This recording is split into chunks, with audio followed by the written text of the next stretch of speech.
ازي አገልግሎት ቴሌቪዥን ኤርትራዩ عز السلام تانا تقبلوا زخبركم تعزبتنا كم يتمسيو نلومي حاموس 16 سنة ساعة 9 مشات زتلالوا زينا ومستندعو نفيلم لنا نمكتالكم بخبر زعدم الشام تولدي بقنطاتو فيلم اب نقحاتنا تحساسوان حبرتسب اب مغاغبا زتكور عود زت تخايل اب هاجرنا تخسيت زلو طقا طعناوي صعبينات سلا زختل زيغاتات لعبتن قا خبر مزخاخر قريب بيت مرت سنكينت ما حبار 40 حال انت مهارو بالسيرتيفيكيت امر تشاينا روسيا كل مدياو زمدنا اندمدنفع كسر حتى سمامين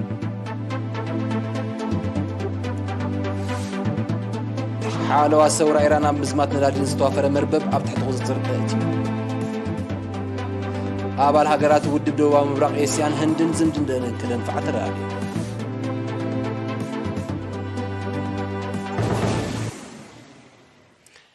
አብ ንቕሓትን አተሐሳስባን ሕብረተሰብ አብ አመጋግባ ዘተኮረ ዓውደ ዘተ ተኻይዱ ጋዜጠኛ በርሀ አስፋሃ ተኸታቲሉን ዘዳልዎ ጸብጻበ ገረ መስቀል ገረዝጌር ካርባይ ሚኒስትር ሕርሻ ምስ ቤት ጽሕፈት ውድብ መግብን ሕርሻን ሕብራት ሃገራት ኣብ ኤርትራ ብምትሕብባር ዝወደቦ ኣብ ንቕሓትን ኣተሓሳስባን ሕብረተሰብ ኣብ ስርዓተ ኣመጋግባ ዘተኮረ ዓውደ ዘተ ሎሚ 16 ሰነ ኣብ ኣስመራ ተኻይዱ ዕላማቲ ዝምልከተን ሚኒስትርታት ሃገራውያን ማሕበራትን ካልኦት ኣካላትን ዝተሳተፎ ዓውደ ዘተ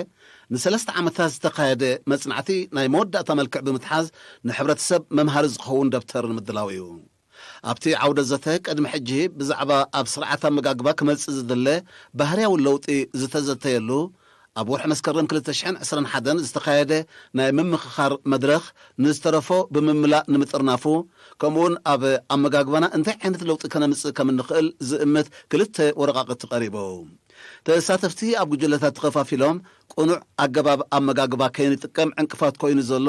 ኣተሓሳስባ ሕብረተሰብ እንታይ ምዃኑን ብኸመይ ይፍትሕን ሰፊሕ ምይይጥ ኣካይዳ ሚኒስትር ሕርሻ ኣቶ ኣረፋይ ነበርሀ ኣብ ዘስምዖ ቃል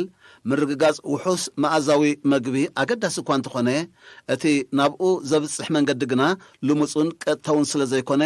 ንጹር መርሓ ጎደና ምስኣልን ንምንቃቕሕን መጎሳጎስን ዘገልግል ተንቀሳቐስን ስእላውን ጽሑፋውን ሰነዳት ምድላው ካብቲ ዕላማ ዘይሰንፍ መርበባት ምዃኖም ገሊጹ ሚኒስትር ኣረፋይ ነስዒቡ ስነ ኣመጋግባ ሕብረተሰብ ኣብ ገለ ከባቢታት ለሃመታዊ ዳህሳስ ተገይሩ እኳ እንተኾነ እኹል ስለ ዘይኮነ ኣብ ነፍሲ ወከፍ ዞባ ብውሕዱ ክልተ ወከልቲ ክህሉ ከም ዘድሊ ብምሕባር ህዝብና ካብ ነንሕድሕዱ ዝመሃረሉን ተመክሮ ዝለዋወጠሉን መድረኽ ብሓደ ወገን ካብ ከባቢናን ዓለምናን ክንርዕሞም እንኽእል ብሉፅ ተመክሮታት ከዓ በቲ ካልእ ወገን ኣጣሚርና ንህዝብና ውሑስ መኣዛዊ መግቢ ከነረጋግጸሉ ከም ዝከኣል ኣስሚሩ ኣሎ ካብ ኣቕረብቲ ወረቓቕቲ ኣማኻሪ ሚኒስትር ሕርሻ ኣቶ ኣማኒኤል ነጋሲ ሕብረተሰብና ኣመጋግቡ ዘይቀየረ ዘሎ ኣብ ጥቕሚ መኣዛዊ መግቢ ኣፍልጡ ድሩት ስለ ዝጸንሐ እምበር ኣብ ከባቢኡ መኣዛዊ መግቢ ስለ ዘየለ ከም ዘይኮነ ብምጥቃስ ነዚ ንምቕያር ኣብ ኩሉ ከባቢታት ኣስተምህሮታት ምሃብ ኣገዳሲ ከም ዝኾነ ገሊጹ ናይ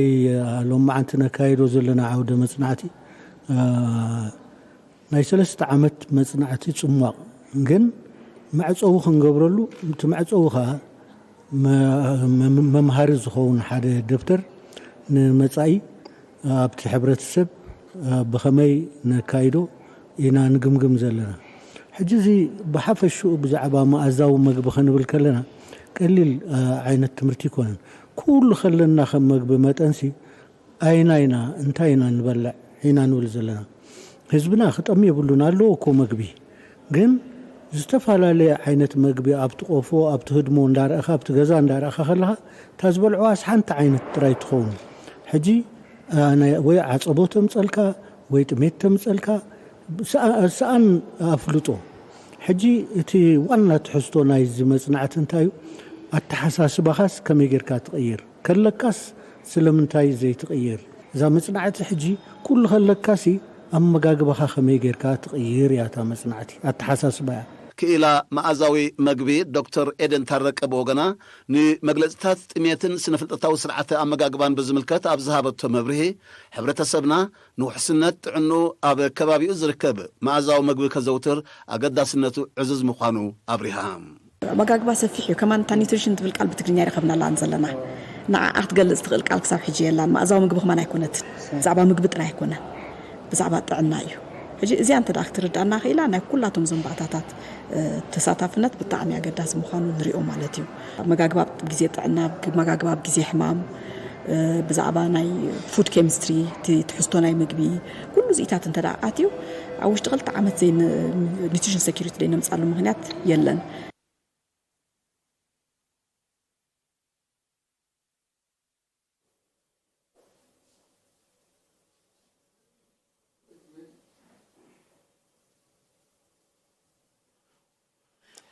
ኣብ ሃገርና ተኸሲቱ ዘሎ ጣቃ ዝዓብልሎ ክሊማ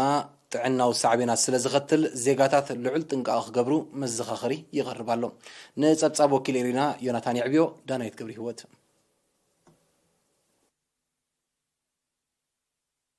ብምኽንያት ምቅይያር ወቕቲ ካብ 14 ሰነ ተኸሲቱ ዘሎ ጽዑቕ ዶሮና ዝሓዘለ ጣቃ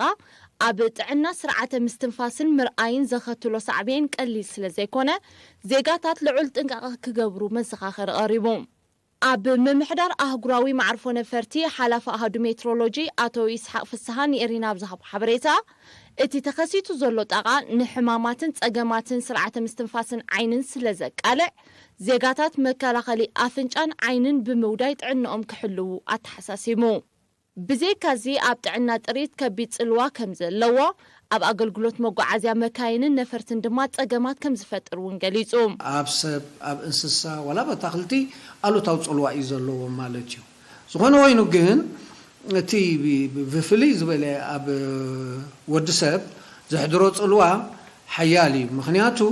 እንታይ እዩ ናይ ምርኣይ ተኽእሎ ናይ ዓይኒ ሕማም ንዘለዎ ሰብ ሃሳይ ይኸውን ማለት እዩ ናይ ስርዓተ ምስትንፋስ ጸገም ዘለዎ ሰብ ድማ መሊሱ ከጋድዶ ይኽእል ናይ ስርዓተ ምስትንፋስ ጸገም ይፈጥር እዩ ማለት እዩ ኣቶ ፍስሓ ኣስዒቡ ዓመት መጽእ ኣብ ወርሒ ሰነ ኣብ ሃገርና ዝኽሰት ጣቃ ጠንቁ እቶም ካብ ሰሜናዊ ክፋል ዓለም ማለት ሳይቤርያ ተበጊሶም ንሳህራን ሓውሲ ሳህራን በረኻታት ዓረብ ሰጊሮም ብሸነኽ ሰሜን ዝጓዓዙ ንፋሳት ከም ዝኾኑ ኣብሪሁ ካብ ሰሜናዊ ክፋል ናይ ዓለምና ካብ በዓል ሳይቤርያ ዘሎ ልዑል ጸቕጣ ኣየር ኣብ ኣውሮጳ ድማ ኣብ ኣዞርስ ዘሎ ልዑል ጸቕጣ ኣየር ንደቡብ ገጾም ይጓዓዙ እዚ ካብ ሳይቤርያ ዝብገስ ልዑል ጸቕጣ ኣየር ብዓዲ ዓረብ ሓውሲ በረኻ ሓሊፊ እዩ ናባና ዝመጽእ እዚ ካብ ኣዞርስ ዝብገስ ልዑል ጸቕጣ ኣየር ድማ ብሰሃራ ገይሩ እዩ ዝመጽእ ሕጂ ክልቲኦም ካብ መንገዶም ዶሮና ተሰኪሞም እዮም ዝመጹ ማለት እዩ ሕፃ ተሰኪሞም እዮም ዝመጹ ማለት እዩ ፎኪስ ሓመድ ተሰኪሞም እዮም ዝመጹ ማለት እዩ ኣብዚ ሰዓት እዚ ካብ ደቡባዊ ክፋል ናይ ሃገርና ድማ ጠሊ ዝሓዘሉ ንፋሳት ወይ ልዑላት ጸቕጣ ኣየር ንሃገርና ገጾም ከዓ ዝመጹ ኣለዉ ማለት እዩ እዚኦም ድማ ሓደ ብቅድስቲ ሄለና ልዑል ጸቕጣ ኣየር ዝፍለጥ ኣሎ ኣብ ኣትላንቲካዊ ኦሻን ዝመበገስ እዩ ካልእ ማስካሪን ልዑል ጸቕጣ ኣየር ዝበሃል ኣሎ ካብ ህንዳዊ ውቅያኖስ ዝመበገስ እዩ እዞም ክልተ ልዑላት ጸቕጣ ኣየራት እዚኣቶም ድማ ንሰሜን ገጾም እዮም ዝጓዓዙ ማለት ኣንጻር ናይቲኦም እዮም ማለት እዩ ሕጂ ብዚ ሰዓት እዚ ኣብዚ ዶብ ናህና ናይ ኤርትራ ምስ ኢትዮጵያ በፂሖም ኣለዉ ማለት እዩ ስለዚ ናይ ክልቲኦም ግጥም ናይ ክልቲኦም ምድፍፋእ ነቲ ኩነታት ከም ዝኽሰት ይገብረሎ ማለት እዩ ጣቃ ዝተወሰነ ጠልሚ ዝህሉ ከም መራግእቲ ኮይኑ ቀልጢፉ ደበና ሰሪቡ ዝናብ ከም ዝሃርም ክገብር ተኽእሎ ከም ዘሎ እንተኾነ ግን ኣብ ምሕያልን ምድካምን ክራማት ብዛዕባ ዘለዎ ተራ ገና ሰፊሕን ዓሚቑን መጽናዕቲ ከም ዘድልዮ ኣነጺሩ ስጋብ 20 ሰነ እዚ ኩነታት እዚ ኣሎ ማለት እዩ ካብ 20 ሰነ ንድሓር ግን እቲ ናይ ክራማት ኩነታት እንዳተጠናኸረ ስሩዕ ናይ ክራማት ኩነታት ክፍጠር ስለ ዝኾነ ኣብዚ ዝመጽእ 2 መዓልታት ጸኒሑ ካብ 20 ሰነ ንድሓር ግን ኣይክህሉን እዩ እዚ ክስታያት እዚ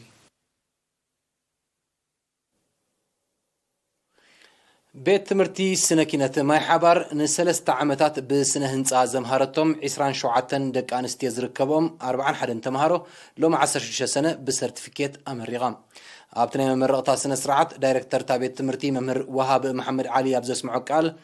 ተመረቕቲ ንኽልተ ዓመት ናይ ቅየሳን ንድፍን ሓደ ዓመት ድማ ናይ ስነ ህንፃ ግብራውን ክልስ ሓሳባውን ትምህርቲ ከም እተኸታተሉ ሓቢሩ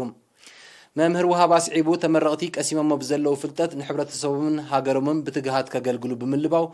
ጎኑ ጎኑ ንዕብየት ትምህርቶም ክሰርሑ ተማሕፂኑ ኣብ ክፍሊ ቴክኒካውን ሞያውን ስልጠናታት ሓላፊ ምቁፃር ብቕዓት ኣቶ ማዓሾ ገብረትንሳኤ ብወገኑ ቅድሚ ሕጂ ብሓደ ዓውዲ ካብ ዓመት ክሳብ 2 ዓመት ዝወሃብ ዝነበረ ቴክኒካውን ሞያውን ትምህርቲ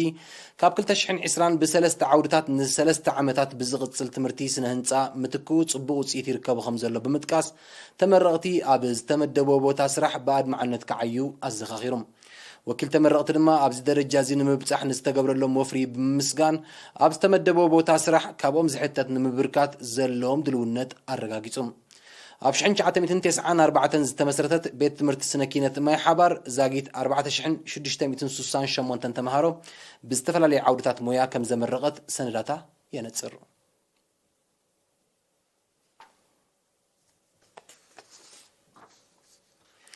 ናብ ዕለታዊ ጸብጻብ መልከፍቲ ኮሮና ቫይረስ ምስ ንሰግር ሓበሬታ ካብ ሚኒስትር ጥዕና ሎሚ ኣብ መመርመሪ ማእከላት ዞባ ማእከል ብዝተገብረ ናይ ላቦራቶሪ መርመራታት ኣድራሾም ሰንዓፈን ዓድኳላን ዝኾነ ክልተ ዜጋታት ብኮሮና ቫይረስ ምልካፎም ተረጋጊጹሎም እዚ ከምዚ ኢሉ እንከሎ ኮሮና ቫይረስ ተረኺቦም ኣብ ሆስፒታል ዞባ ማእከል ተዓቂቡ ክንክን ክግበረሉ ዝጸንሐ ሓደ ዜጋ ሓዊኡ ተፋንዩ በዚ መሰረት ጠቕላላ ቁፅሪ ብኮሮና ቫይረስ ዝተለኽፉ ዜጋታት ክሳብ ሎሚ 9775 በፂሑሎም 9665 ካብዚኦም ሓዊዮም ዝተፋነው 103 ብሞት ዝተፈልዩ 7 ድማ ገና ኣብ ሆስፒታል ተዓቂቦም ክንክን ዝግበረሎም ዘለው እዮም ሚኒስትር ጥዕና 16 ሰነ 2022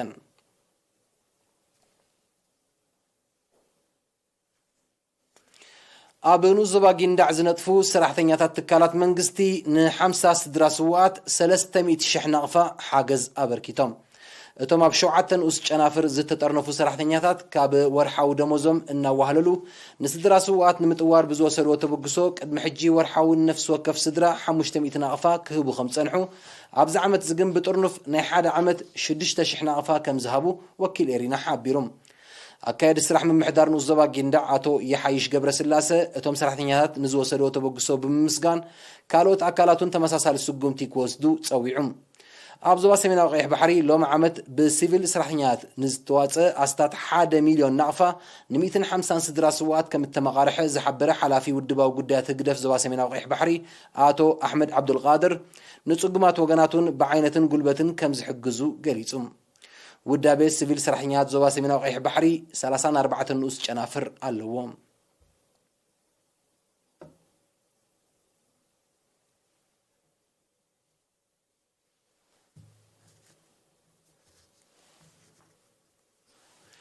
ክቡራት ተዓዘብትና ድሕሪ ዝሓፀር ምስተጋገሊ ዝስዕብ ኣህጉራዊ ዜና እዩ ምክታልኩም ክትፅሉ ደጊምና ብኽብሪ ንዕድም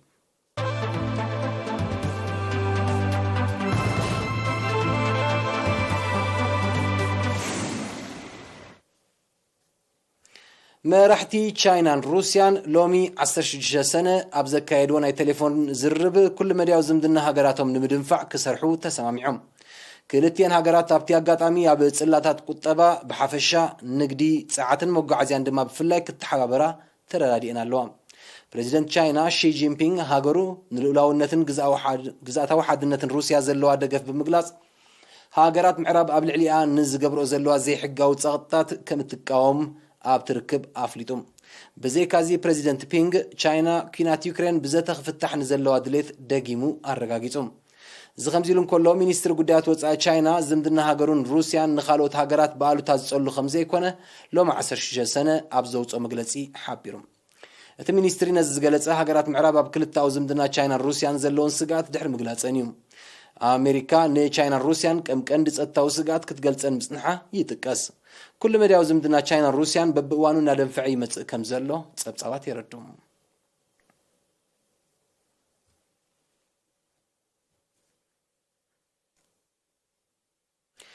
ሓለዋ ሰውራ ኢራን ኣብ ምዝማት ነዳዲ ንዝተዋፈረ መርበብ ኣብ ትሕቲ ቁፅፅር እትዩ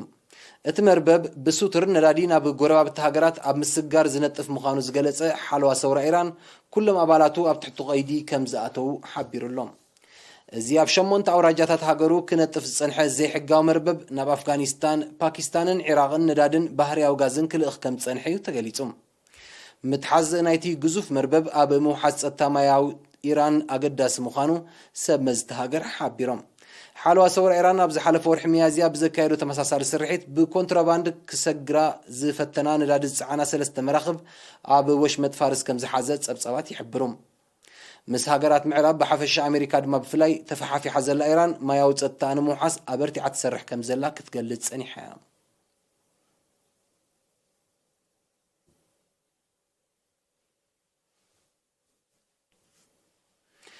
ኣባል ሃገራት ውድብ ደቡባዊ ምብራቕ ኤስያ ማለት ኣስያንን ህንድን ቁጠባዊ ዝምድንአን ከደንፍዓ ተረዳድአን። እቲ ምርድዳእ ሚኒስትራት ጉዳያት ወፃኢ ናይተን ሃገራት ሎሚ 16 ሰነ ኣብ ከተማ ኒው ደልሂ ህንዲ ኣብ ዘካየድዎ ቀጥታዊ ርክብ እዩ። ኣብቲ ርክብ ህንድን ኣባል ሃገራት ኣስያንን ዝምድንአን ኣብ ቁጠባ ጥራይ ከይተሓፅረ ዞባዊ ጸጥታ ንምውሓስ ክትሓባበራ ምዃኑን እውን ኣፍሊጠን። እዚ ከምዚ ኢሉ እንከሎ ኣባል ሃገራት ኣስያን ኣብ ዞባ ደቡባዊ ምብራቕ ኤስያ ንዝግበር ግዳማዊ ምትእትታው ብሓባር ከም ዝቃወማ ኣብ ትርክብ ገሊጸን። ኣስያን ንሲንጋፖር፣ ፊሊፒንስ፣ ቪየትናም፣ ታይላንድ፣ ማሌዥያ፣ ሚያንማር፣ ኢንዶኔዥያ፣ ካምቦድያ፣ ላኦስን ብሩነይን ዝሓቆፈ ውድብ እዩ።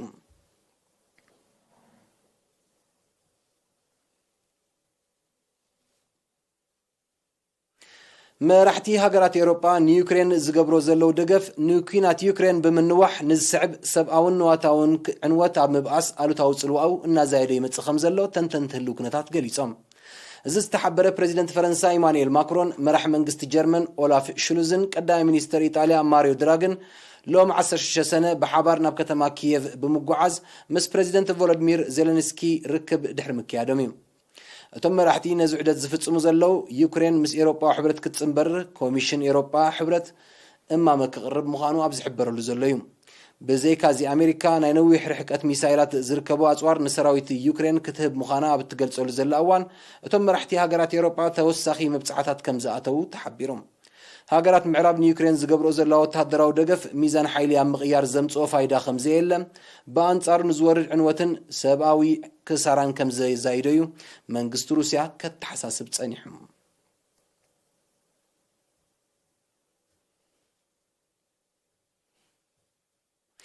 ተኸሲቱ ዘሎ ልዕል መጠን ቁጠባዊ ዝቕባበን ናህሪ ዋጋ መሰረታውያን ሃለኽትን ንምምሕያሽ ዝተፈላለዩ ስጉምታት ዝወስድ ዘሎ መንግስቲ ኣሜሪካ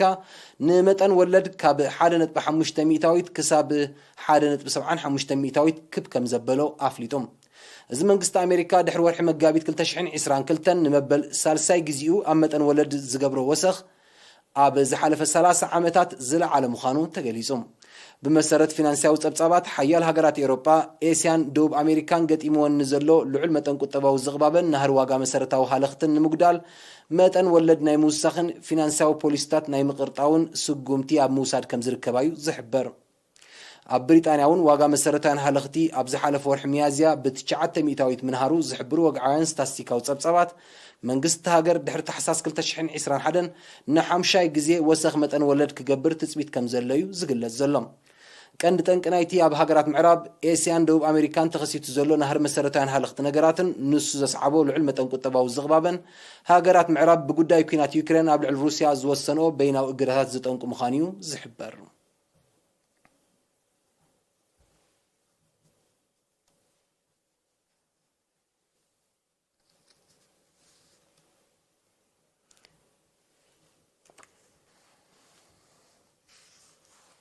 ዜና ንምዛም ኣርእስታቱ ክደግመልኩም።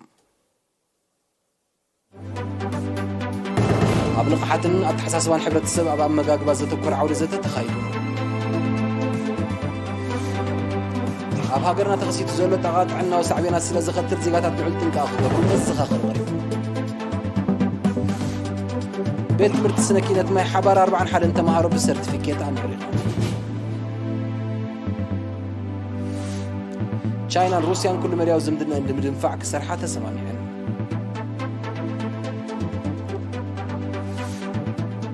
ሓለዋ ሰውራ ኢራን ኣብ ምስማት ነዳድን ዝተዋፈረ መርበብ ኣብ ትሕቲ ቁፅጥር ኣእትዩ።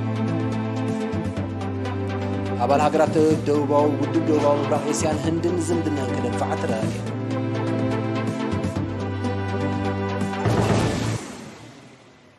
ሓፈሻዊ ዜና ተዛዚሙሎም ዝተረፍ መደባትና ንሓድገኩም ብወገና ብሩኽ ምሸት